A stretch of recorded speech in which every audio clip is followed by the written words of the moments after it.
All week in our series, Food for Thought, we've been looking at the freshness, safety, and supply of our food.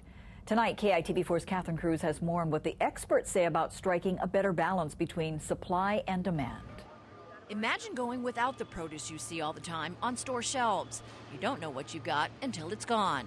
We try to turn our produce over every few days. So I would say that, it would be very difficult to say that we have more than about a week's supply on hand in here. In the world of perishables, fruits, vegetables, milk, and eggs, expect to see these things in short supply. The big box stores that have popped up over the last 10 years may have lulled you into believing we have more than we need on hand.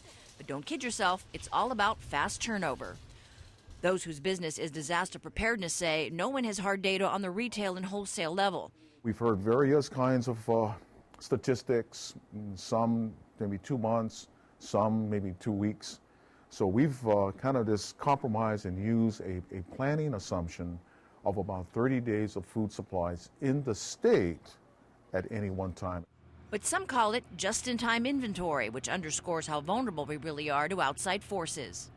We want to get away from is this whole cargo cult mentality, always relying on imported food. So I think to me the task is clear, we just need to roll up our sleeves and get to it.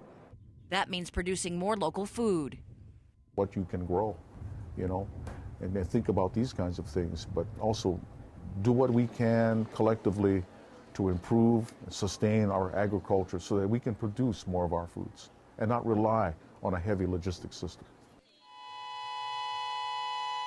In the event of a disaster, government says for planning purposes, it expects a little more than 500,000 people will be in need.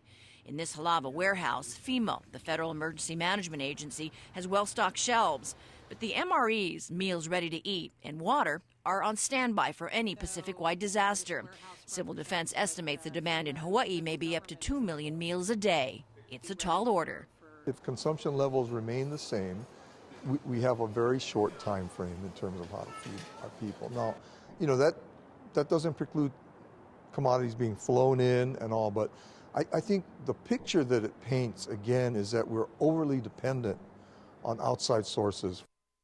A stark picture of the imbalance in our island state. Can we afford not to change the picture? Food for Thought. Catherine Cruz, KITV4 News.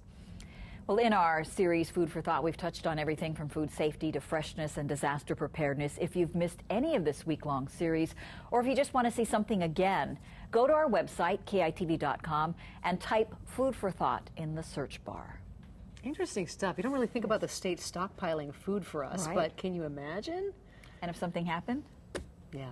Just the process of getting it out and, out to people and how long it'll last. So tough to think about sometimes. Yeah.